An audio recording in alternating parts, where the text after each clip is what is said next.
Good evening. The regular meeting of the Bellflower City Council is called to order on Monday, June 12, 2023 at 7:02 p.m.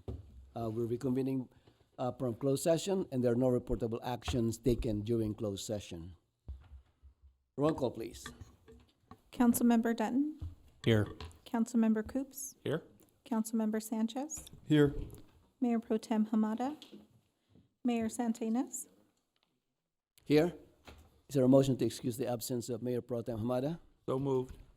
Second. Motion by Councilmember Coop, seconded by Councilmember Sanchez to excuse the absence of Mayor Pro Tem Hamada without objection. That will be the order. Tonight's invocation will be led by Councilmember Dan Coops, and the Pledge of Allegiance will be led by Jim De La Longa, the Director of Economic Development. Please rise. Please bow your heads for a word of prayer.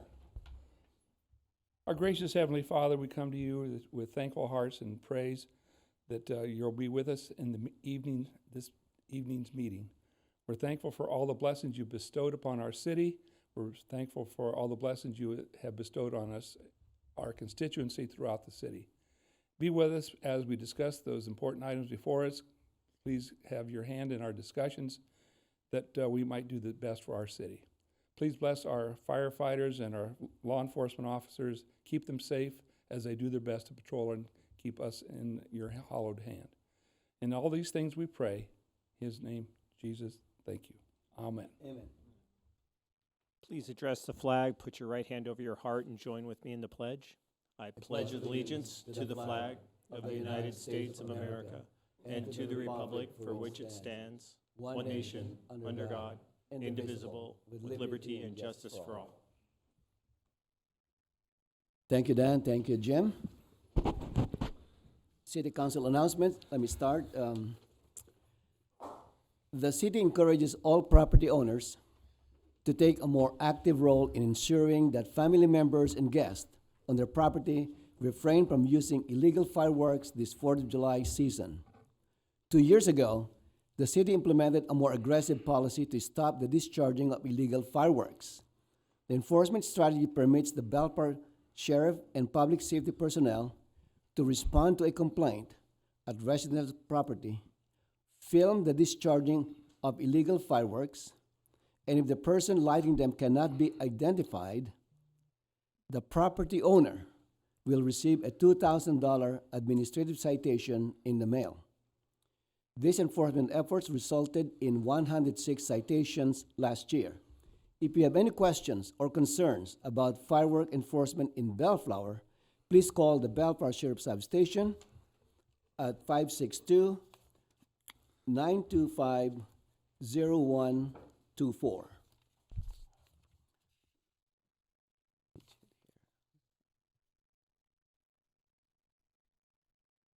All right, Councilmember Dan Coops. Thank you, Mr. Mayor. The video of the 2023 Bravo Award ceremony is available for viewing on the city's YouTube channel. The link may be accessed on the city's website also. The video will also air on Spectrum Channel 36 prior to the playback of council meetings, and council meetings are shown on Tuesdays evenings at 5:30, and on Thursday also at 5:30, and Saturdays at 9 o'clock in the morning. And this will be done through July 8th. Thank you, Mr. Mayor. Thank you, Councilmember Coops. Councilman Victor Sanchez. Thank you, Mr. Mayor. Good evening, Bellflower. The Bellflower's first hotel, Woodspring Suites, is located off the 91 freeway and Lakewood Boulevard, and it is open for reservations. The 4-story, 122-room hotel offers single and double queen suites, accommodations with amenities such as free Wi-Fi, laundry facilities, fully equipped kitchen, and more. For more information, visit woodspring.com. Thank you, Mr. Mayor. Thank you, Councilmember Sanchez. Councilmember Ray Dutton. Thank you, Mayor. The Bellflower Summer Street Fests are expanding to 6 nights this summer. Come join us downtown. Bellflower is for its great music and dancing and exciting family fun.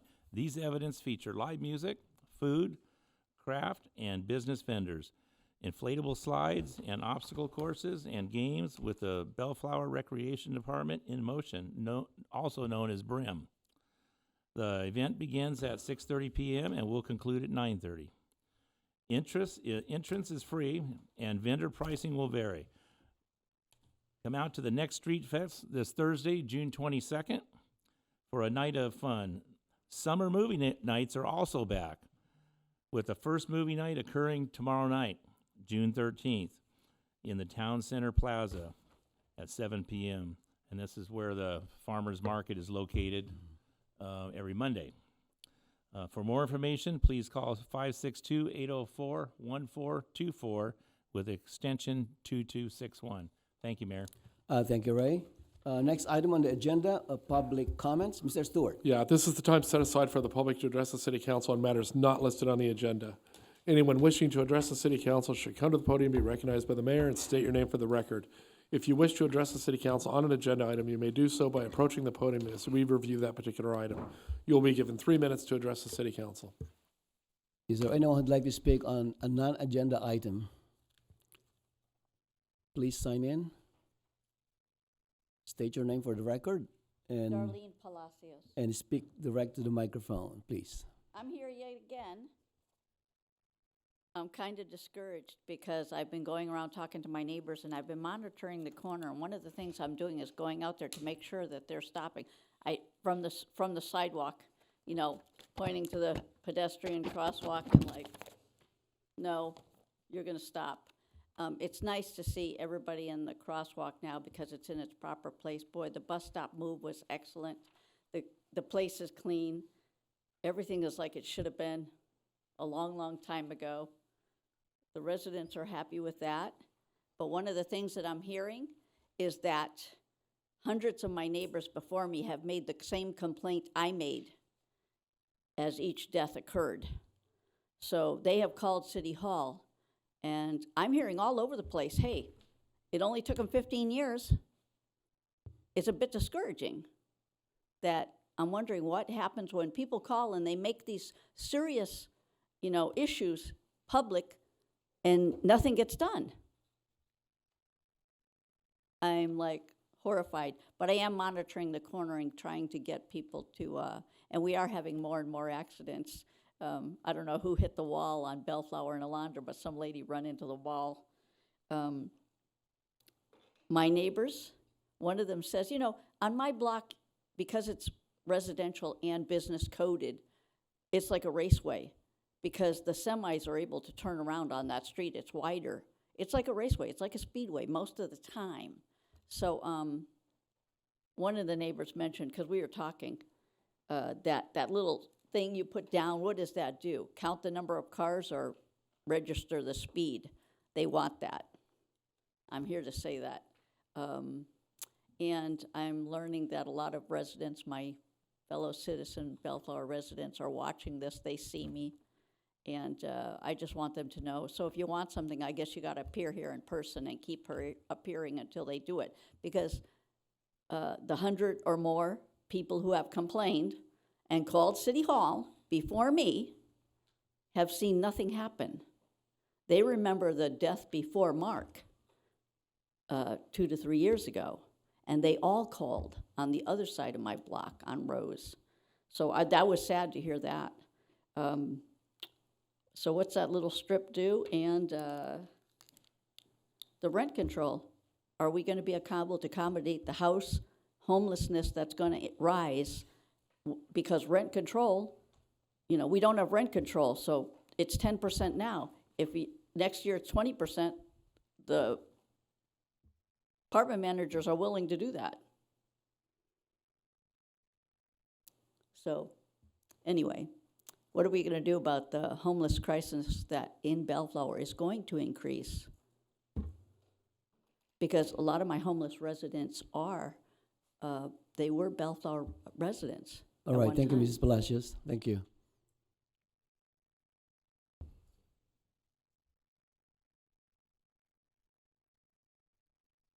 Hello. Can you sign in, please, sir? I did sign in. Oh, you did? Okay. Yeah, I did Thank earlier. you. Thank you. Hello, City Council members. My name is Brian Joy. I'm a general contractor licensed to do business in the City of Bellflower. As you may or may not know, the City of Bellflower has recently been chosen by the Earthquake Brace and Bolt program for their homeowners to receive $3,000 grants toward earthquake retrofitting of their homes. However, the current system of permitting mandates extensive, unnecessary engineering and red tape that creates a cost-prohibitive permitting process. The average cost of a full set of engineering with structural calculation plans and city requirements is in excess of $6,000. This is unnecessary, as most cities in the area, as a matter of fact, I can't find another city that has the most cost-prohibitive mandate that the city of Bellflower has. Every other city uses a different program, which I'll describe here shortly. They allow and utilize pre-engineered descriptive plans and outline the most current building requirements for simply bolting the wood structure to the concrete. With such prohibitive requirements, the city of Bellflower will lose thousands of dollars in revenue from homeowners opting not to do the work due to cost-prohibitive items, or there's a timeline for the state to give them this grant. If they can't get the permit within that timeline, they lose out on the money.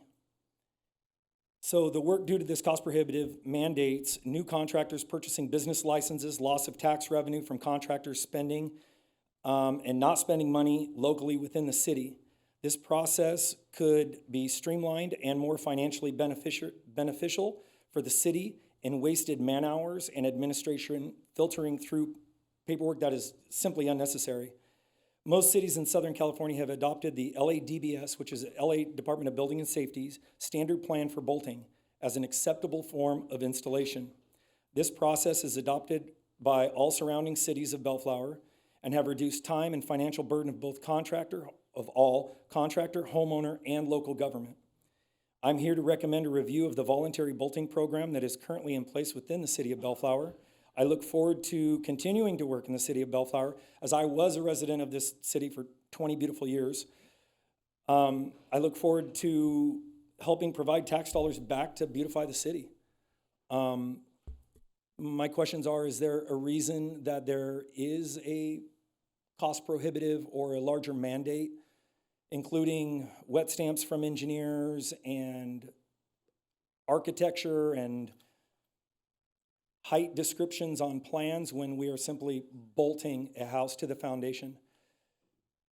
All of these people that do this are typically low income. They meet a requirement of $79,000 or less within the state. So all of these are low income families, typically, or a fixed income family that get these grants, and it's prohibiting them from getting these grants. Mr. Joy, I'd like to Thank you. contact our city manager. First Get I've you heard in of it, I'll have to contact. look into that. Yeah. I don't know, yeah. So I'll get you in contact with the planning department. Yeah, Okay. I have a meeting with the building official tomorrow. Okay. Kind of ask the same questions. just All right, very so you good. know. Thank you so But much. thank you for your time. I Yeah. appreciate All it. right, Sounds like thank you're you. on the way. All right, anyone else? All right, there being none, there's no public hearings tonight. There are no ordinances and resolutions for consideration. Consideration items 13A. Mr. Stewart. Yeah, I think that this item is kind of the same item. If the council doesn't mind, I'd like to take them simultaneously, because we're talking about the 13A one, and 13B? the one busy, yeah. Sure. So I'll Okay. read the titles of both, and All right. and then we'll present them both as the same item, and we can get through what we need to on that. The first is consideration possible action to adopt resolution number 23-18, a resolution implementing Title 14 of the Bellflower Municipal Code by establishing policies and procedures for obtaining, modifying, and maintaining cannabis business permits, and superseding resolutions numbers 21-07 and 21-08. Second item is consideration possible action to consider one, a modification application for two existing cannabis business permits for dispensary and distribution uses for EL Holdings, LLC, DBA Catalyst, Bellflower, and two, a request to convert previously held manufacturing CBP to a second distribution CBP at 9032-9038 Artesia Boulevard. And both these items were continued from May 22, 2023. And Mr. Seiss will have the staff report for you. All right, Mr. Seiss, the floor is yours. Thank you, Mr. Stewart. Good evening, Honorable Mayor, members of the City Council. I'd first like to mention regarding 13A, staff is recommending an amendment to the definition of a conversion applicant as it's currently defined in the staff report in Section 3 of the attached resolution. So staff is recommending a conversion applicant be defined as a person with one or more existing or previously issued CBPs that seek to convert one or more CBPs from one CBP category to another. So the amendment is removing the term valid in the definition and replacing it with existing or previously issued. But essentially, this resolution, it would amend the definition of a cannabis, or a conversion applicant and a modified cannabis business permit. And these cannabis business permits are also known as CBPs. And this would allow for existing CBP permittees to convert previously held CBPs into different CBP uses or categories. So this resolution, among other things, it also consolidates and restates all currently applicable cannabis regulations. So this item is coming before you based on a recent modification request, and this was from EEL Holdings, LLC, and they're doing business as Catalyst Bellflower.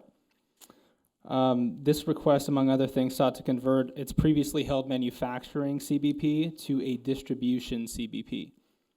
So although EEL Holdings already holds a distribution CBP at 9032 to 9038 Artesia Boulevard, with the recent expansion of its distribution components to that back building, it asserts the distribution locations under one distribution CBP eliminates its ability to treat the two separate facilities as separate operating assets.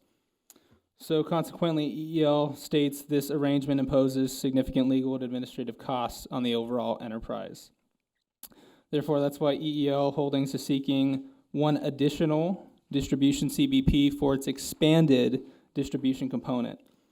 And this expanded distribution component was authorized at the December 15th, 2022 Special City Council meeting with the renewal of EEL Holdings' existing distribution CBP.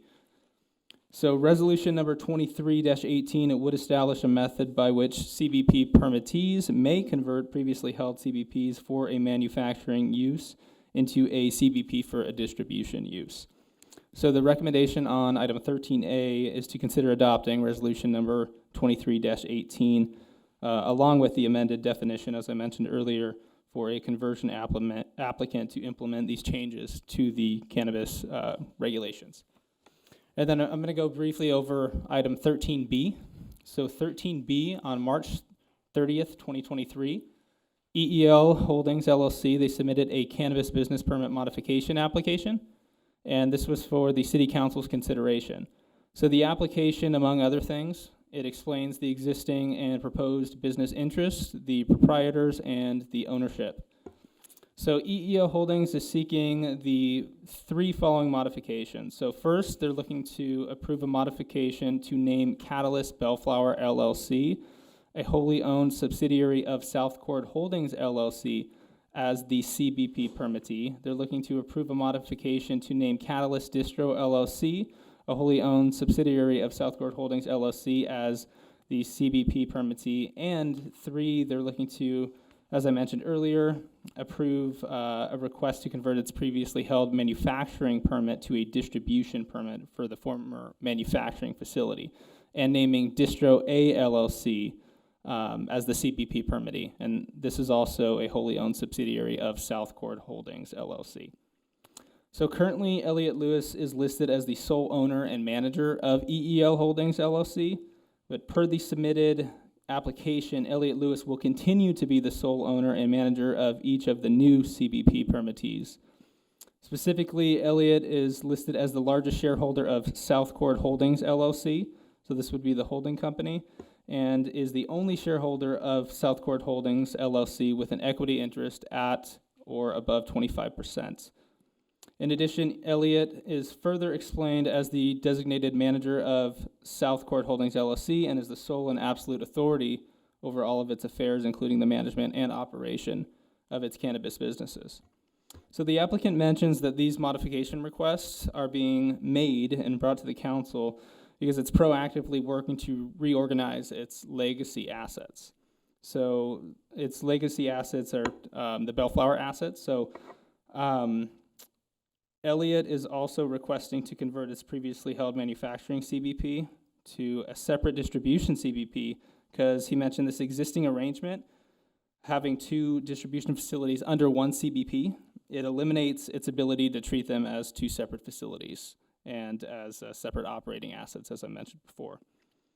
So the city attorney's office also looked at the ownership of Southcourt Holdings LLC and the financial interest holders. So those were vetted through a general litigation search, and nothing substantial was found following the search.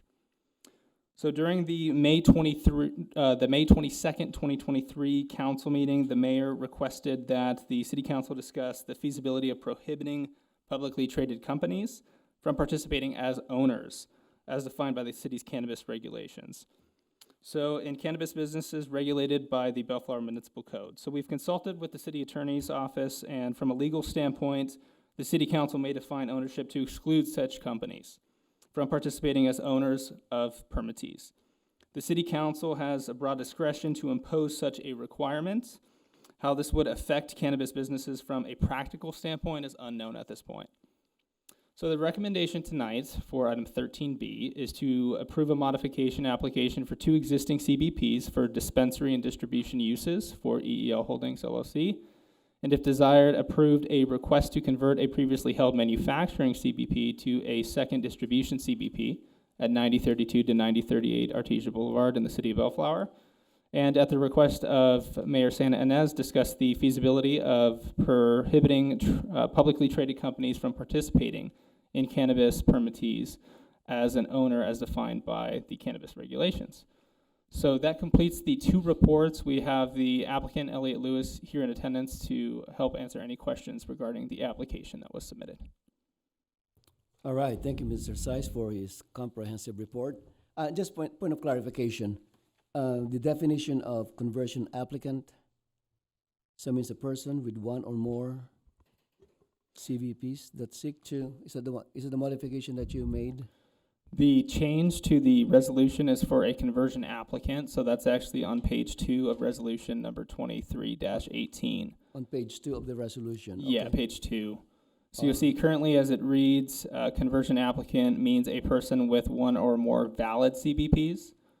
So the recommended amendment to that is 1 or more existing or previously issued CBPs. Okay, so you're gonna be more specific in Correct. terms of existing or Previously previously issued. held. All right, very good, thank you.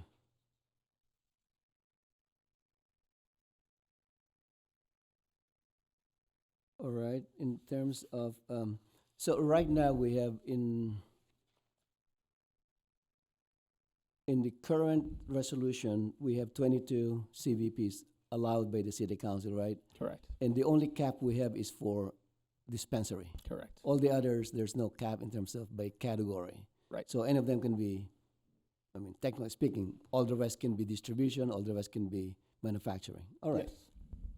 And how many CVPs do we have right now before this new? 10 CBPs 10 currently. CBPs So we already. have 4 distribution CBPs, 4 dispensary, and then 2 cultivation. So this will be the 11th This would be 11. CVP. Okay, so we're still within the limit that we set. Okay. All right, very good. I think that's all I have for you for tonight. Okay, any question, Mr. Saiz? No. All right. And then we're gonna open the public hearing. Before we do that, I'd just like to make a statement that anyone who would like to testify will be sworn in by the city clerk. It's not a public It's not a hearing. public hearing, it's just taking public Oh, comment. take public comments. But we need to sworn in anyone who's gonna be speaking about this item, to be consistent with our previous practice. All right, anyone who would like to speak on this item, even if you have a slight chance of speaking on this item, please stand, and so you're gonna be sworn in by the city clerk. Thank you. If you'll raise your right hand. Hold on. Okay, don't be afraid, there's no fee. Thank you. Mhm. Do you solemnly state under penalty of perjury that the testimony you're about to give in the matter pending before the city council shall be the truth, the whole truth, and nothing but the truth? Thank you. All right, thank you. One more thing, Mr. Saiz.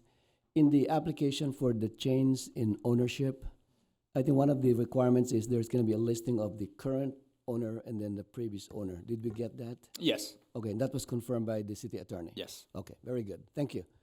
All right, who would like to speak on this item? Please come forward. You've been sworn in already. All right. Yeah. But Well, you just you- want us to vote, huh? Pass and voted, then it'll make it easy. But I'm happy to answer any questions. Mr. Just please sign in, please, for the record. I'm a step ahead. Oh, you did? Oh, Yeah, all yeah. right. Another Just like Boy Scout. another huh? overachiever. You know. All right. Thank you so much for coming to this city council meeting presentation. And one of the things that I would like to make sure of, to make clear, is that by having a second distribution permit, you're going to be paying twice in terms Yes. of permit fees. Yeah, it's 25 grand. We think the ends justifies the means. I won't bore you with 280E, 471C, and aggregation rules, but our current position is that you guys will make more money. Yeah, and- we'll make more money. I have We'll no make more problem money. with that. Yeah, we think we have a preferable I just want to make sure reason, that it's reason to clear do to it. you. Yes, yes. Because I don't mind the city taking money. Yes, You know. I think we figured as much, yes. Okay, very good. One thing that I noticed in terms of your justification for having a second CVP is about the record keeping, the Yeah, accounting. Well, sir, a few things. One, it's gotten real complicated with EEL because we used EEL to apply for different licenses throughout the state. So we're actually in the process, not just here in Bellflower, of seeing if we could unwind that. And then it's always better to have a one-off entity for each separate entity that you have. And because the state will treat them differently as premises, it makes sense for us to treat them differently. Also, for now, and this is not something that I want to promise, that we only are distributing, self-distributing. By the way, I think about 4 or 5 months ago, I said our distribution asset in 2 years would be the leading source of income.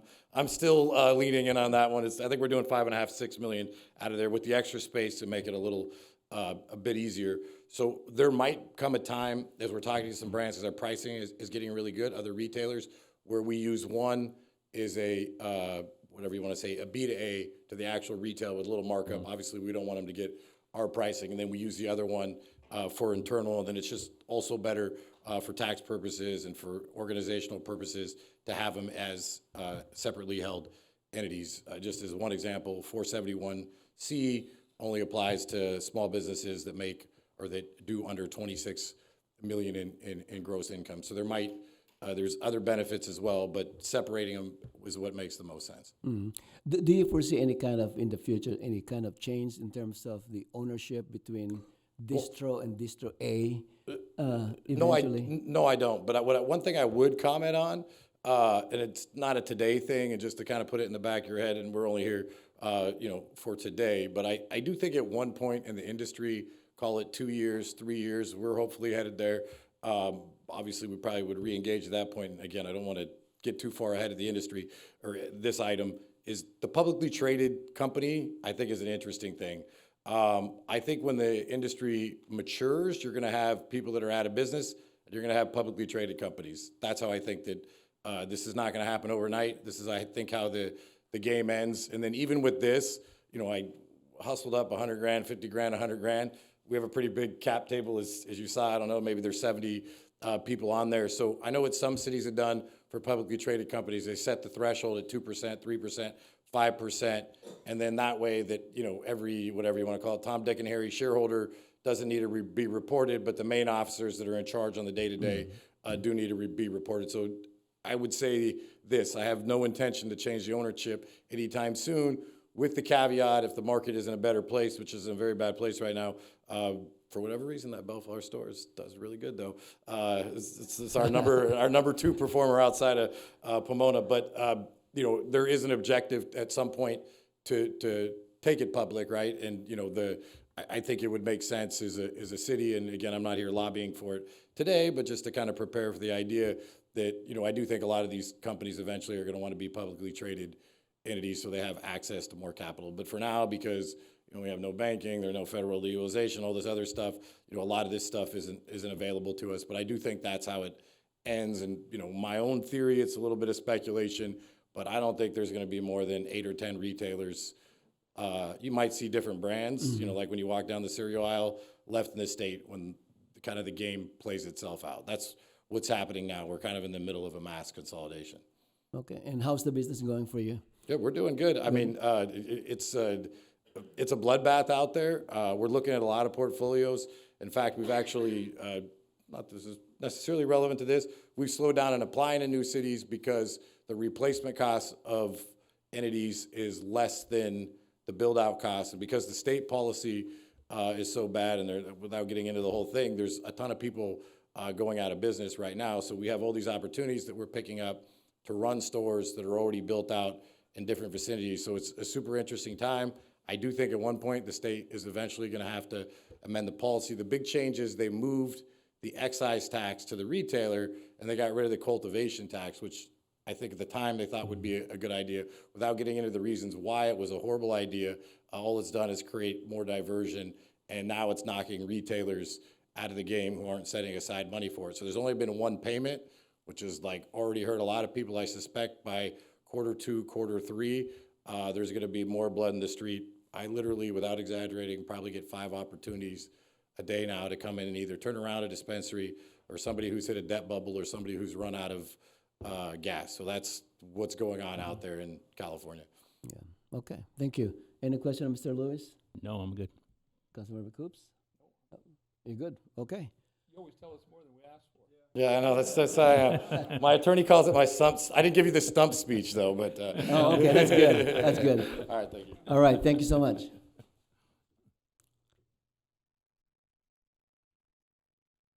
Oh, I thought you were going to be speaking. I thought you were going to rebut him. All right. Want a motion? Yes, please. I'll make a motion to adopt resolution number 23-18, a resolution to implementing Title 14 of the Bellflower Municipal Code by establishing policies and procedures, obtaining and modifying and maintaining cannabis business permits, and superseding resolution numbers 2107 and 2108. Also,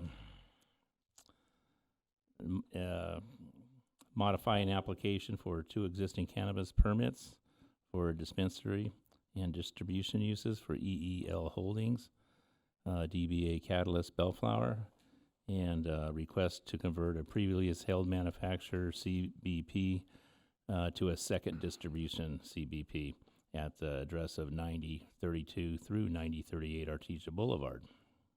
Second the motion. Okay, motion by Councilmember Danton, seconded by Councilmember Coops to adopt staff recommendation. Roll call, please. Just to clarify quickly, the resolution is as amended, correct? Pardon me? The resolution is adopted as amended. As amended. Yeah, as amended, that's the, correct, yes. Oh, yeah, Right. on the conversion Yes, right. definition. Right, Thank okay, you. good. Thank you. Good catch. And that'll be the second all too, right? Yes. All right. Thank you. All right, roll call, please. Councilmember Dutton? Aye. Councilmember Coops? Aye. Councilmember Sanchez? Aye. Mayor Santenaz? Aye. And I just want to touch base on my request, as Mr. Seisman talked about prohibiting ownership by public traded corporations. Let me just go back to when we were discussing this initially, and this was all captured in all the resolutions that we promised our residents we're going to vet the permittees, we're going to do a background check, we're going to fingerprint them, and so on and so forth. We're going to make sure that there are no shady characters, so to speak, owning part of this business. And I hear what Mr. Lewis said, and over the weekend I was kind of thinking about not prohibiting publicly traded corporations, but to limit what they own. Because just for example, today, I mean, for this particular public hearing application, our city attorney went through the process of determining all the owners. She has to go back to all the sources to make sure that the owners are properly listed, they're properly vetted, they're properly background checked. So what I was thinking is to propose to the council to limit the ownership by publicly traded corporations to less than 25%, so that we're within a threshold that there's no background checking that will be necessary anymore. So if a corporation, if a publicly traded corporation owns 24.99%, then there's no background check anymore, which is consistent to what we are doing. So I just want to, if the council agrees to codify that so that in the future, there's no transfer of ownership again to a public corporation that will move to 25% or more ownership. What if there's more than one corporation? Say one buys 24.9 and another one buys 24.9. They're separate. They're two separate? They're separate, So yeah. then you could have I mean, publicly traded. a publicly traded corporation Mhm. invest in this type of operation. And the 24.9, and it may not be all individuals, it might be corporate. Mhm. So you're okay to, you could have No, that's only up to less than 25% on that one of a corporation. corporation. Okay. That's what I was thinking. And I think Mr. Lewis said that right now it's going around 2 to 8% ownership by publicly traded corporations. So I think we're going to be ahead of the curve by allowing them up to So the It's one over caveat- 25%, isn't it? It's over. 25% or more. Over. No, So the Well, one thing. Elliot's over 25.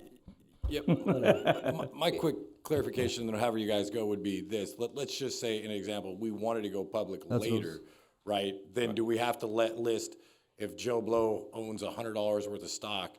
So what they've done in a lot of cities, if you have managerial control, if you sit on the board, or if you own more than 5%, or even make I think the threshold 1 or 2%, that works. It's up to you guys, but that would be because I do think at some point in the industry, again, we're happy to get the motion we got through today, but I do think you'll see more and more publicly traded cannabis stocks coming forward, and then at the end of the day, it's not really possible at that point to disclose your owners. As it is, it was a fairly tedious task because we nickeled and dimed our way Right. to here. But that seems to be practiced. I think the state practice, Millie would know, it's 5%.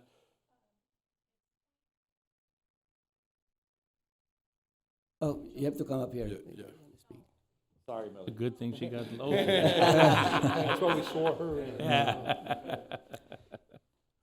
Hi. So for ownership, per the DCC, it's 20% or more. For a financial interest holder, which you still need to disclose, like your driver's license or any form of identification, that is 10 to 19.9%. In most localities, define ownership as 20% or more. 20%? Yes, sir. Okay, so we're more lenient then. Because ours, Sorry. your name, please. Millie Harry. Yeah, okay. All right, good, thank you. Councilmember Sanchez. No, I think, well, that's what I was gonna bring up. What if it's entity that wants to go public themselves? So it's not that they're necessarily selling, part of their business. The entity itself wants to go public. So I think it's a whole big conversation. Yeah, I know, I mean, Yeah. that's, Not that I- one that we're gonna have tonight, I'm assuming. yeah, I know. Okay. That's why I'm opening the discussion here. Right. Because that's gonna be more difficult in terms of vetting the owners. It's in the agenda. That's why we have a light agenda. We're just warming up. That's why we have a light agenda tonight. Yeah, so, that's a concern. Yeah. Do we allow a public traded corporation to own 100% or open a business? Right. But I don't think it's gonna happen now because we already have the permittees. Right. So Oh, I think it's a we future control problem. at this point. Yeah. So. Councilmember Danton, what are your thoughts?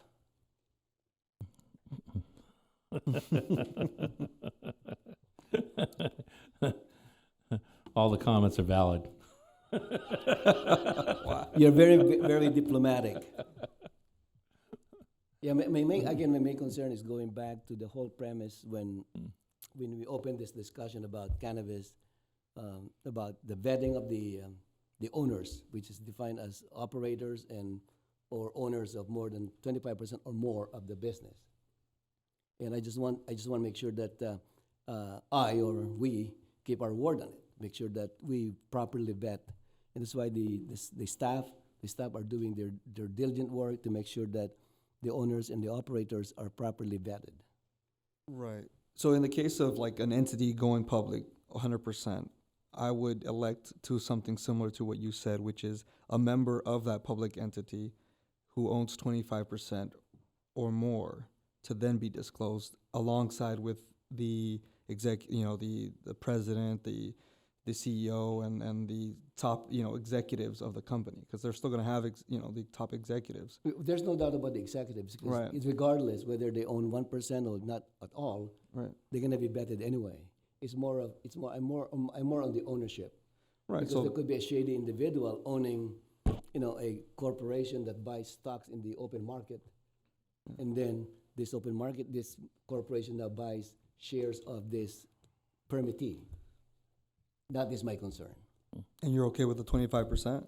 Oh, yeah, I think Yeah. that's less than 25%, just to make sure that yeah. we're okay with, so we don't have to change the definition. There could always be one day that there's gonna be less than 25%, or to be down to, the biggest owner could be 10% of the corporation. It's about, that's why you have the officers, and then the officers, and then the operator are the ones that you're really vetting. Right. I think we're on two different pages, because one is if only a percentage of the business is owned publicly, right? You're saying that in case, for example, you have ABC LLC, and there's someone that owns 25, it's a publicly traded company that owns 25% of that LLC, you're wanting to say that no other company could own up to more than 25%. No, actually, in the first one, these public traded corporates cannot own 25%. It's be less than 25%. Right. Just So that's clarification. if another, if that's a public what I'm entity. proposing is to cap the ownership Right. of a permitted business to less than 25%. So if a permittee wanted to go 100% public, they want to open themselves up to being 100% public, As far as I'm concerned, I won't allow it. you won't allow that. But, and now I'm I just got Yeah. drawn in. I was trying to stay out. But if you got a publicly traded entity, it could be a nationwide company. Right, And right. the smallest asset could be in Bellflower, know? So what's, 10% of a nationwide is a lot. No, 10% of, 25% Oh, of 25% of the business. Of the business, well, how do you figure that out? Right. No, our Because you're publicly trading the corporation. Right, 25% of the permittee's Okay. business, of the shares of permittee. 75% stays private, Okay. 25% is We're publicly not talking traded. about the percentage of the public corporation. But if it's a publicly traded entity that's nationwide, it's in other states, Right, okay. they count that as, you're invested in all of them.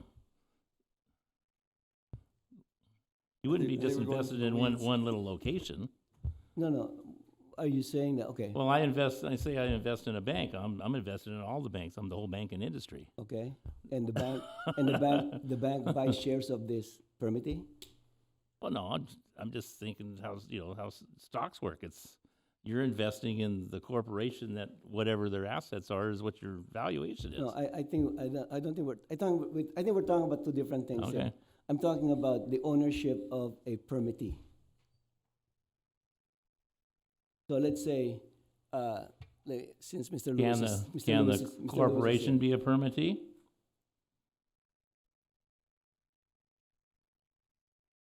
Right now, there's no If it- restriction, if if I'm correct, Mr. City Attorney. A corporation, our permittees right now are individuals or LLCs, if I remember correctly. Well, the LLC is a corporation. Yeah, Yeah. LLC is a corporation, but what But if, not public traded. what if It's, the operator all of a sudden starts trading public? That's what you're talking about. That's what I'm talking about. Yeah, that's what I'm talking about. That's Right. where I'm going with it. So going public, you mean? Right. Yeah, or it changes to public. At one point in time, if it grows. it's growing and growing and growing. Right. That could happen. Right. You know, and then you started something. You started with one or two. You could have 40 or 50 locations, and then you go to other states, and then you decide, well, let's go public. Well, that's how it goes, and it's a big animal. Okay, so what you're saying is the local permittees here, we're gonna go nationwide. Yeah. I don't know.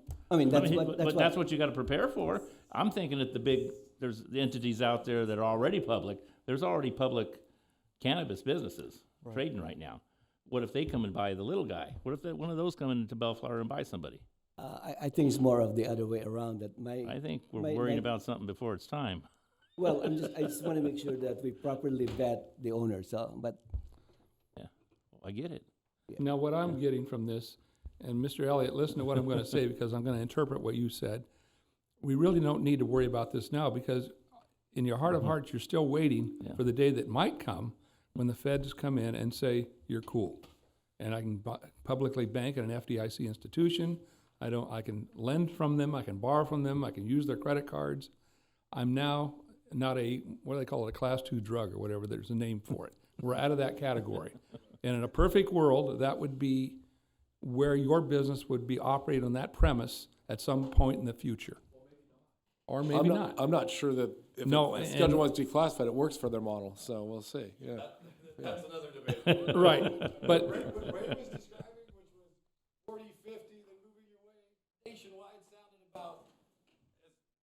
sounded about our ambition, right? Yeah, well, yeah. So again, I think we're maybe premature, but and there are Canadian guys that went public in Canada already, and I think the fundamental question that eventually will face this council, independent of what we're saying, is, I think that like you walk down a cereal aisle, you go to a grocery store, almost all these things are publicly traded. When the industry matures, which we're seeing happen, despite it's not all the way there yet, then you're going to see more public. So take us as an example. We're not teeing up, in 6 months or a year to do it, but it's in the back of our mind.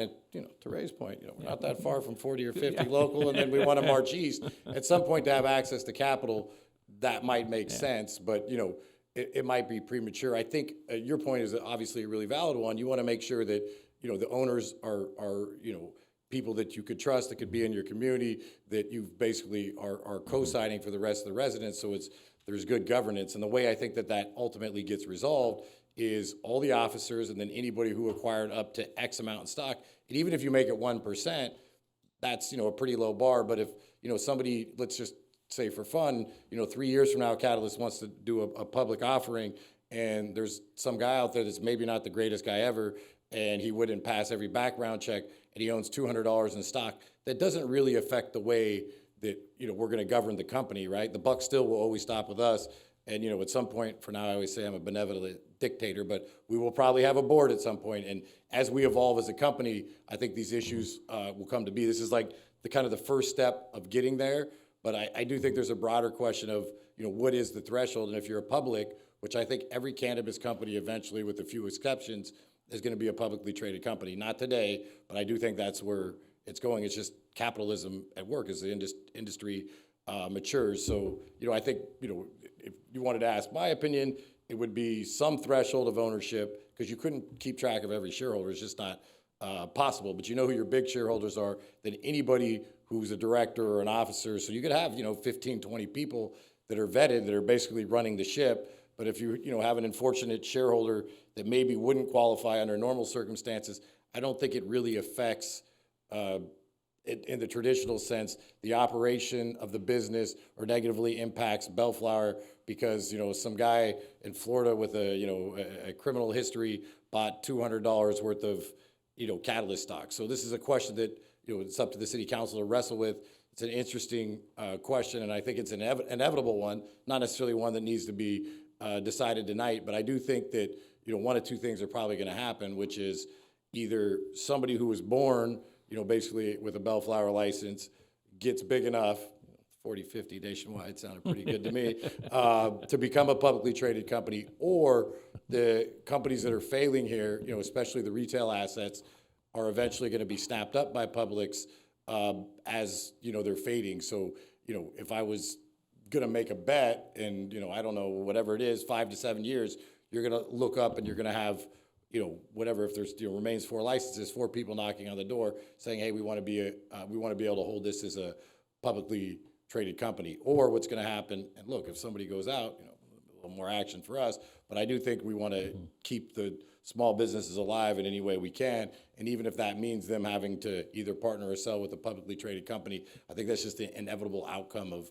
capitalism. And we're already seeing it in the industry, where there's only really 3 or 4 retailers that are even, kind of going along into the headwinds. And I suspect that trend is, going to continue. And if I had a bet, even nationwide, interestingly enough, a lot of the nationwide companies, like Trulieve just left, Curaleaf just left, but nonetheless, I do see it coming down to, 7 or 8 companies, statewide. And then all those companies, like any other company, eventually is going to make a move to go public. So it's just figuring out that threshold. And if you guys aren't comfortable with it, that's a philosophical discussion. But as a publicly traded company, I don't think you could control, the small shareholder and get all his background information. It's just not possible. But that person doesn't have governance or any input or any effect on how the company would affect the community itself. So, my humble suggestion would be, even if you lowered it to 1% and all officers and directors had to get vetted, you're looking at maybe 20 people that really have the day-to-day say-so of what's going on. Take Catalyst example. If it goes public, the buck stops with me or Damien, right? That's who you're going to call if there's an issue. I don't ever see that, changing in the short term. But nonetheless, we might have shareholders that I no longer know. That list is long, but I know them all, at least a friend of a friend, and I was able to call them. There was some litigation issues to check up on, but, there might be a day, again, very premature, don't want to, beat a dead horse, but where guys come and say, hey, look, now we have access to more capital, we want to grow our business, we want to be public, and there's no way to, I don't think a reasonable way to track everybody that's trading shares every day, right? That would be impossible. Like even the publics today in Canada that trade on low volume are moving 30,000, 40,000 shares a day, so there's no way to really keep track of that. Okay, all right, thank you. One more thing, I'm surprised that you're not opposed to any kind of restrictions as to who would buy your operation. Because some of your predecessors that have had licenses have confessed to me their goal was to grow a company, and you've done really well at it. In fact, you've got people offering to buy their smaller business and incorporate it into yours, is what it sounds like. And as you grow that, you're going to become more attractive to a company like Philip Morris. And they're going to come in and say, you know what, Damien, Mr. Elliott, you're doing so great. We're going to give you $20 million in stock in Philip Morris, and we're going to give you a check for $20 million. You're out of here. Yeah, well, Now personally, we're putting up restrictions that you can't do that. Right. I personally have no exit strategy. All right, but you can see that could happen. Well, to Jeff's point about federal legalization, it's definitely a double-edged sword. I call it the FU money, excuse the phrase, right, where Philip Morris comes in and Amazon and Uber and all these guys, and then is there really a reasonable way for us to compete? It's probably 3 to 5 years away.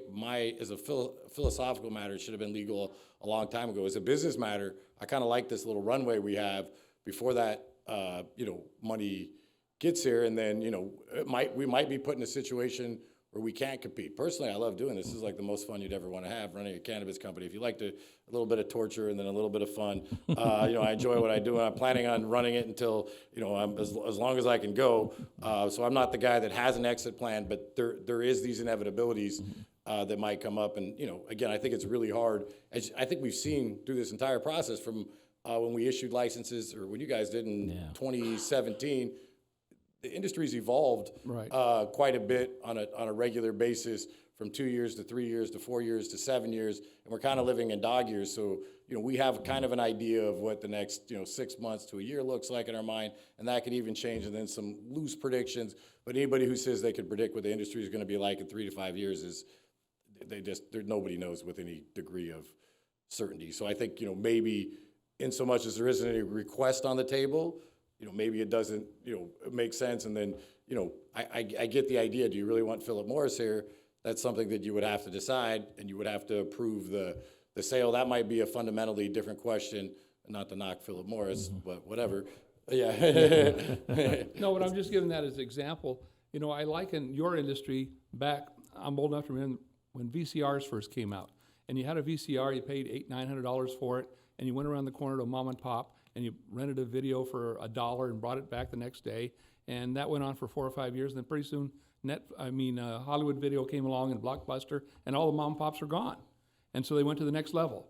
And then Netflix came along and put it out of business, the Hollywood Videos and the Blockbusters. And so as we're kind of, it sounds like the mom and pops part of it is kind of waning, and you're coming in and there's picking those things up. There's two things going on. I'm extra nice when I come across the mom and pops, because I too try to be a supporter of the industry. When I come across the ones that have a debt bubble that overspent and there's a bank involved, that happens. Yeah. I enjoy twisting the knife. I'm not gonna lie, but there's a combination of both. There's guys that borrowed too much money, that ran too fat of payrolls, that are going out of business. Then there's people that lack scale. So our big advantage, and why we like to distribute here in Bellflower, is we have scale. So we could buy product in bulk. And when that guy makes that one delivery and he gets into 18 doors and counting by the end of December 23, 24, that's a huge advantage that our competition with one store doesn't necessarily have. And I think that is going to continue to trend. And then, I try not to beat up on the vendors too hard, but, when you ask for a little price reduction here and there, it's a lot to give up not to be on our shelf. So as you get bigger, you have more and more buying power. And this is why I think part of the reason why I think the industry consolidates. But can you see a future where Walgreens has got a full display of your product? Anything is possible. And yeah. so their it's suddenly it's not on the federal bad list anymore. It's one where it's acceptable, and it changes the whole program. Nobody knows. I don't love the state policy. I'm terrified of federal legalization because that, I think I'm a minority opinion in the industry. Everybody's rooting for it, and I'm like, yeah, you just be careful what you're rooting for. So I don't think anybody knows how that's going to come. Are they going to make you have FDA approval? Is Big Pharma going to get their hands on it? Are they going to, how is it going to be a deschedule? Are the states going to keep the states' rights? No, Are you going to keep local control? I tend to believe the states will keep states' rights on the issue, but, nobody knows. And then I think same thing with California legalization. Federal legalization will also evolve over time, and there's just no way to I know it's predict it yet. Yeah. But I've always advised staff and our council not to be dependent on the income that comes from cannabis, because I don't think, in my own personal opinion, it's not going to go on forever. It's not like some things that we can kind of depend upon. I think that in fact, the golden age might be behind us already, as you've indicated. That, you're doing good in Bellflower, but you're the exception, not the rule. Right. And look, I think that there's a lot of things that go into it. If they blow the cap off it and you could buy it in your local 7-Eleven, we're gonna have a problem. Right. Right. So, we like a little bit of regulation and a little bit of market protection. I think there's a lot of good outcomes like union. Well, you were here in the very first meeting in 2017. The place was full. Right. Remember? And Yeah. you got everybody that ever had a garage with a place to sell marijuana. You know the look. That's how we started. The whole place was full. They're hanging out of the door here because I think they thought we were going to hand them out like greeting cards. Yeah. Well, interestingly enough, we've applied in fields with 40, 50, 60. Those fields today are like 10, 11. Okay. Right. And then, where it was easier to transfer paper, guys were selling unbuilt paper for, $5 million. Now unbuilt paper is maybe worth a few $100,000. Now it's normalized, which is like, what are your books? Does it make money? The other thing that happened to the investor class, not to get down too much of a rabbit hole, they only cared about top line for 18, 19, and those were the guys getting all the money. And then all of a sudden people realized that being profitable was actually an important business premise. So, they've all been cut off, which is kind of nice. Well, bottom line, none of us have a crystal ball in this thing. No, there's no way to know. And so we're just trying to, as the mayor indicated, keep the promises we made to the public. Correct. Try to do the best we can, get the best operators, and thankfully, it's worked out because we try to do our due diligence and trying to make sure the people that we're doing business with are who they say they are. And that's our whole not so hidden agenda. We're just trying to keep it as on the up and up as possible. And so far it's worked. But I don't know if you'll 10, 20 years from now, you'll be still. I sold washing machines for 45 years. People need clean clothes. I don't know if they're ever going to need the methodology that's now being pursued to present cannabis.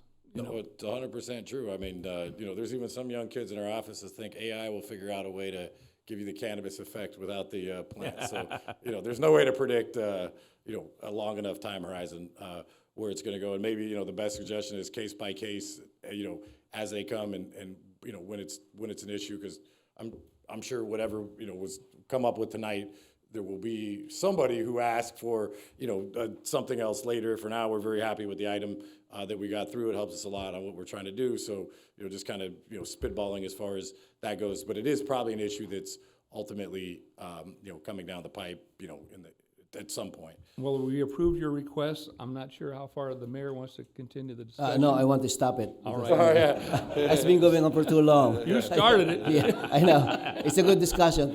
Thank you so much. Thank All you. right, moving along. All right. Item 14, consent calendar. Mayor, I'd like to recuse myself from 14I. Actually, Mr. Mayor, we'd like to pull 14I.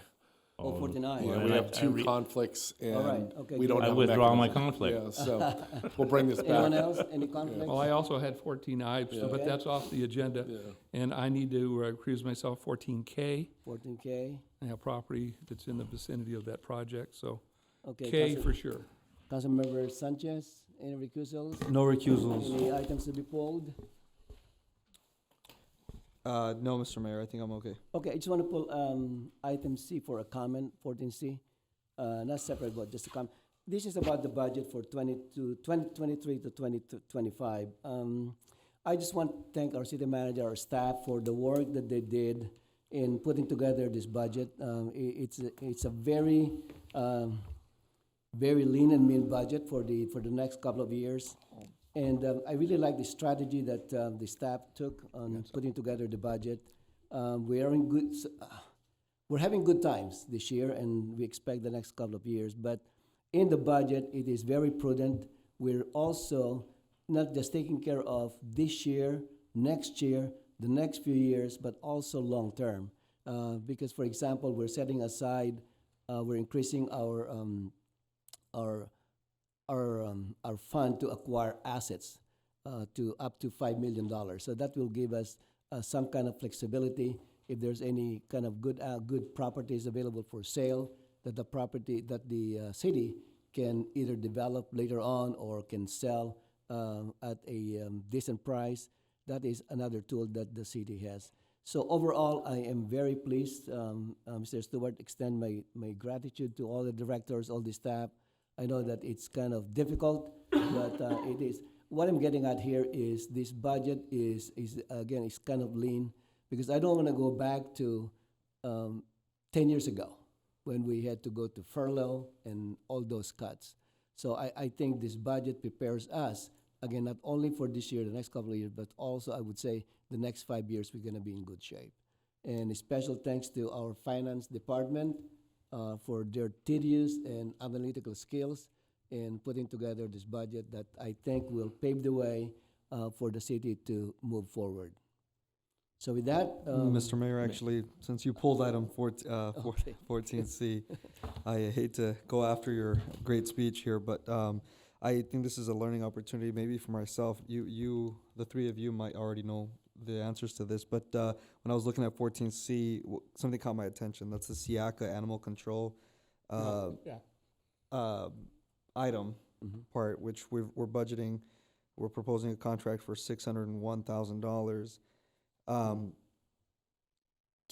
I'd like to learn more about this program or this contract, just mainly because we've been getting complaints from residents that Siaka isn't really doing some of the things that it's always done with regards to taking care of stray cats and things of that nature. And so I didn't know we had such a contract with them. And so it's a pretty penny. it's well, just to Well, give some background. what I will say is we've looked at alternatives Yeah. for Yeah. quite some time on Siaka. This is not a new issue. It's been going on for the better part of a decade. And quite honestly, we've looked at the city of Long Beach as a pretended offer. They won't do it. They won't take on the cost of doing it or the obligation of doing Bellflower. Even though I worked in a city that did contract in Long Beach, they won't do this one, and I don't think they're expanding at all. LA County, we've looked at as dramatically more expensive and probably more problematic than even Siaka. So for the moment, at least, it's the only game in town. And so my question is, when we go to the table with Siaka, do we have no negotiating power None. on the services? They or- set terms. Wow. No competition. No competition. We're lucky it doesn't And we were kind of Yeah. talked about We that. talked about the last They couple know- of years. Yeah. I think they 2 years know- ago, Yeah. 4 years ago. They know where the county's at on their costs. They know that Long Beach isn't a viable alternative anymore for cities.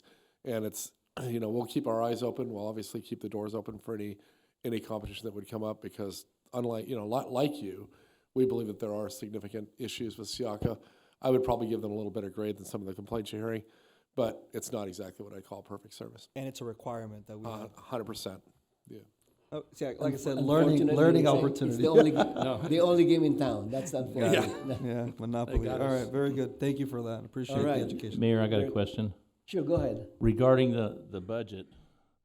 And I asked for our study session, if we could find the money in the federal and from the federal funding money and then we did mention the drug education money? Do we need to amend it or put something in there so make it easier and we don't have to come back to a meeting? I think that we did do that with the motion at the last meeting, but Tay, you have a direction on that, to use the drug education fund money to fund the Care Solace provision that the council approved. Right, I'll make that adjustment into the budget.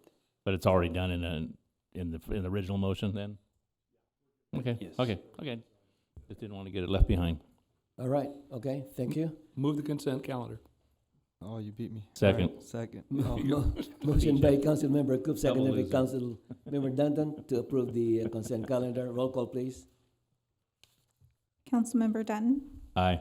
Councilmember Coops, Aye. Councilmember Sanchez, Aye. Mayor Santinez. Aye. Okay.